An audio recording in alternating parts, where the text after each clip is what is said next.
अस्सलाम वालेकुम नाजरीन, मैं हसीब अहमद हूं और आप देख रहे हैं हसीब्स पॉइंट यूट्यूब चैनल। नाजरीन, पहली खबर आपके साथ शेयर करते हैं। पाकिस्तान तहरीक इंसाफ के एक एमपीए हैं जिनका नाम फजल इलाही साहब है। उन्हें हुकूमत गिरफ्तार करने वाली है। क्यों गिरफ्तार करने वाली है? क्योंकि जिस दिन इमरान खान साहब पर फायरिंग हुई थी, उनको गोलियां लगी थी, उसी दिन फजल इलाही साहब ने रात को पेशावर कोर कमांडर के घर के बाहर एक एहतजाज किया था पाकिस्तान तहरीक इंसाफ के सपोर्टर्स को अपने साथ लेकर। उसके बाद उन पर जो है वो FIR काटी गई। पुलिस का कहना है कि उन पर यह मुकदमा दर्ज है कि उन्होंने कोर कमांडर के घर के बाहर जो है वो एहतजाज किया, लोगों को वर्गलाया और वो मुरासला डिप्टी स्पीकर पंजाब को है जो वो भेज दिया गया है, जिसके बाद उनको गिरफ्तार किया जाएगा और उनकी गिरफ्तारी अमल में लाई जाएगी। अब ये डिप्टी स्पीकर को क्यों भेजा गया है मुरासला, वो आपके साथ आपको बता दूं कि किसी भी सेनेटर को, MPA को या MNA को जब भी हुकूमत जो है वो गिरफ्तार करती है, कोई भी महकमा गिरफ्तार करता है, तो वो सबसे पहले डिप्टी स्पीकर को एक मुरासला भेजता है, जिसके बाद उन्हें मंजूरी मिलती है, जिसके बाद जो है वो पुलिस या नैब या कोई भी इदारा जो है वो उस रहनुमा को गिरफ्तार कर सकता है। अब जो है वो डिप्टी स्पीकर को ऑफिशियली मुरासला भेज दिया गया है, जिसके बाद डिप्टी स्पीकर उस पर रिस्पॉन्स करेगा और उसके बाद उनकी गिरफ्तारी अमल में लाई जाएगी।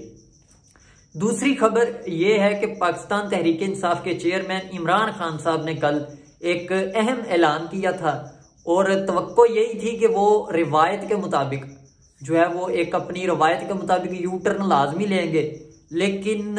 उम्मीद नहीं थी कि इतनी जल्दी जो है वो एक गैर जिम्मेदाराना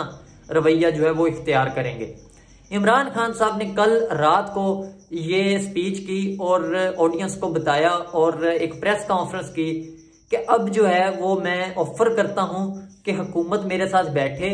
और इलेक्शंस की डेट पे जो है वो बातचीत करे और वो बताए कि कौन कौन से उनके इश्यूज हैं, उन पर हम बात कर सकते हैं, वरना मैं असम्बलियां तोड़ दूंगा। अब एक पार्लिमानी जो है वो उनका इजलास था पार्लिमानी पार्टी का, जिसके बाद उन्होंने ये जो है वो मौक़िफ़ अख्तियार किया कि मैं हुकूमत के साथ बैठने को तैयार हूं। लेकिन आज फिर वो अपनी रवायत के मुताबिक उस बात से मुकर गए हैं। वो कहते हैं कि कौन सी जमात किसके साथ में बैठूं, ठीक है। जिसके बाद मुस्लिम लीग नून का भी एक अहम मौक़िफ़ सामने आया है। उस मौक़िफ़ में एक अहम उनका भी एक इजलास हुआ, एक अहम रहनुमाओं का, जिसमें राणा सनाउल्लाह साहब मौजूद थे, जिसमें ख्वाजा साद रफीक साहब मौजूद थे, शाहिद खाकान अब्बासी साहब मौजूद थे, एहसन इकबाल साहब मौजूद थे।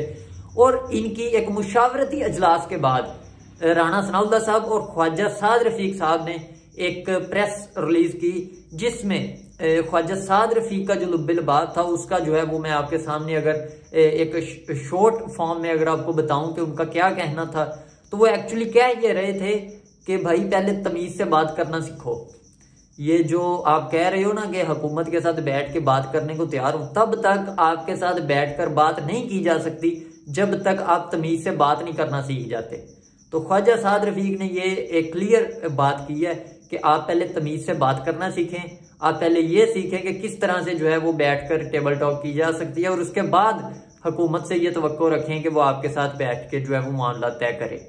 राणा सनाउल्लाह साहब का भी यही कहना था। उन्होंने कहा कि ये जो तड़ियां लगा के हमें कह रहे हैं कि हमारे साथ बैठें और अगर इलेक्शंस की डेट ना दी तो हम ये कर देंगे, हम वो कर देंगे, तो भाई कर दो, हम देख लेते हैं तुम्हें, हम इलेक्शंस करवा देंगे पंजाब के और खैबर पख्तूनख्वा के, आप तोड़ के दिखाओ।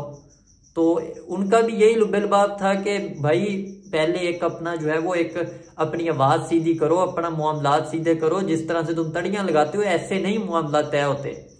तो राणा सनाउल्लाह साहब ने एक जो है वो एक लतीफा भी सुनाया और वो भी आपके सामने पेश करते हैं। उन्होंने कहा कि एक मरासी का बच्चा जो था वो छत पे चढ़ गया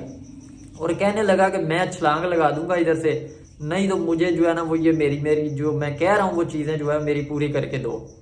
जो मैं कह रहा हूँ वो ला के दो मुझे। वो सारे घर वाले नीचे खड़े होकर कह रहे हैं कि बेटा छलांग ना मारना ऊपर से, छलांग ना लगाना ऊपर से। वो बेटा बार बार यही बात कही जा रहा है कि मैं छलांग लगा दूंगा। तो रास्ते से एक आदमी गुजर रहा था, उसने कहा कि ये क्या सीन हो रहा है, उसने देखा और आके कहा कि भाई आप साइड पे हो, सबको साइड पे किया और बच्चे को कहने लगा कि भाई लगाओ छलांग नीचे, छलांग लगाओ नीचे। तो लड़का कहने लगा कि भाई तुम कहाँ से आ गए हो बीच में, ये हमारे घर का मसला है, तुम बाहर निकलो। तो यही सीन है, राणा सनाउल्लाह साहब ने कहा कि भाई अब तुम असेंबलियां तोड़ के दिखाओ, अब तोड़ो असेंबलियां, तुमने बात की थी असेंबलियां तोड़ने की, अब असेंबलियां तोड़ो, हम इलेक्शन करवाएंगे, आप असेंबलियां तोड़ के दिखाएं। तो उनकी इस बात का ताल्लुक इस बात से भी था कि वो इस लतीफे को जोड़ना चाहते थे इमरान खान साहब के साथ, लेकिन जो उन्होंने बात की कि बाहर से आदमी गुजर रहा था, वो एक्चुअली कहना चाह रहे थे कि अब जो है आपको किसी किस्म की सपोर्ट नहीं मिलेगी उनसे जिनसे आप तवक्को लगा के बैठे थे। अब आप असेंबलियां तोड़ो, अब आपको कोई कहने वाला नहीं है। अब वो जनरल फैज साहब पहले तो थे ना कि DGI ऐसा ही थे, वो समझाते थे कि ऐसे ना करो ऐसे करो। फिर वो पेशावर कोर कमांडर बन गए तो वहां भी कुछ आसरा था इमरान खान साहब को, वो कहते थे भाई ऐसे नहीं ऐसे हो रहा है। फिर वो बहावलपुर में आ गए, अब वो कहीं भी नहीं है, अब खान साहब को वो कहीं नजर नहीं आने वाले, और ना वो बताएंगे, ना जनरल बाजवा साहब और ना जनरल फैज हमीद साहब बताएंगे इमरान खान साहब को कि भाई बेटा ऐसे नहीं ऐसे करो। अब जो है इन्हें सिर्फ एक ही जवाब मिलेगा वहां से कि भाई छलांग लगाओ नीचे, छलांग लगाओ, कैसे लगाते हो। तो ये जो है वो सीन बना हुआ है सियासत का। जो मेरा तज्जिया है इस पर कि जहां जो है वो ये खड़े हैं दोनों सियासी जमातें, वो एक्चुअली ईगो का मसला है दोनों सियासी जमातों के दरमियान। एक कह रही है कि भाई तुम तमीज से बात करो, और दूसरा कह रहा है कि मेरे साथ बैठ के इलेक्शन तय करो, नहीं तो मैं ऐसे कर दूंगा, मैं वैसे कर दूंगा। तो इन दोनों सियासी जमातों को चाहिए कि अपना ईगो का लेवल और टेम्परेचर थोड़ा सा नीचे लाएं, और दोनों सियासी जमातें टेबल टॉक करें, अपनी सियासत के लिए नहीं बल्कि इस पाकिस्तान के लिए। नुकसान जो है वो मुल्क का हो रहा है, और ये दोनों जो है वो इस बात पे लगे हुए हैं कि भाई तमीज से बात करो, और दूसरा कह रहा है कि हमारे साथ इलेक्शन जो है वो डिस्कस करें। और तीसरी खबर जिसका ताल्लुक अंसार अब्बासी साहब से है, अंसार अब्बासी साहब ने एक अपना कॉलम शेयर किया है जिसमें उन्होंने लिखा है कि मोना सिलाई साहब ने, आपको बताता चलूं कि जो अंसार अब्बासी साहब हैं वो जनरल बाजवा साहब की एडमिनिस्ट्रेशन में वो बहुत मशहूर थे कि उन्होंने बहुत सारी जो है वो जनरल बाजवा के बारे में जो बातें की वो बिल्कुल एग्जैक्ट और ट्रू साबित हुई हैं, और वो समझा जाता है कि जनरल बाजवा साहब के बहुत करीबी थे और उन्हें बहुत सारी जनरल बाजवा साहब के बारे में इंफॉर्मेशन थी। उन्होंने ये कॉलम शेयर किया है, उसमें लिखा है कि जो मोना सलाई साहब ने एक निजी टीवी चैनल पर बैठ के जो बयान दिया है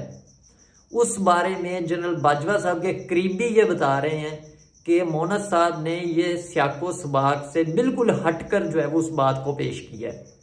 ये अंसार अब्बासी साहब ने मोना सलाई साहब की उस बात के मुतल्लिक जवाब देते हुए कहा है जो मोना सलाई साहब ने निजी टीवी चैनल पे ये दावा किया था कि जनरल बाजवा साहब ने उन्हें कहा है कि आप लोग जो है वो PDM का साथ ना दें बल्कि तहरीक इंसाफ का जाकर साथ दें, और तहरीक इंसाफ की तरफ से परवेज लाई साहब जो है वो वजीर आला बने। तो इस बात का जवाब देते हुए अंसार अब्बासी साहब ने कहा कि मैंने उनके करीबी जराये से बात की है, उनका यह कहना है कि जनरल बाजवा साहब ने बिल्कुल इस तरह से बात नहीं की, बल्कि मोना साहब जो है वो सियाको सबाक से हटकर इसलिए पेश कर रहे हैं कि तहरीक इंसाफ जो है वो जो एक प्रोपेगेंडा कर रही है, जो एक बयानिया बना रही है जनरल बाजवा साहब के खिलाफ, उसको जो है वो कूल डाउन किया जाए। इसलिए जो है वो उन्होंने ये एक जो है वो शोशा छोड़ दिया है एक बैठ के कि ये जो एक बयानिया बना रहे हैं, जो एक ट्रेंड चला रहे हैं बाजवा साहब के खिलाफ, उसे थोड़ा सा जो है कूल डाउन, इसलिए ये बात की है इन्होंने कि जनरल बाजवा साहब तो तहरीक इंसाफ के हमायती थे। तो अंसार अब्बासी साहब ने ये जो है वो शेयर किया है, और भी बहुत सारी खबरें हैं, इंशाल्लाह वो अगले व्लॉग में आपके साथ शेयर करेंगे। इस व्लॉग में इतना ही, शुक्रिया।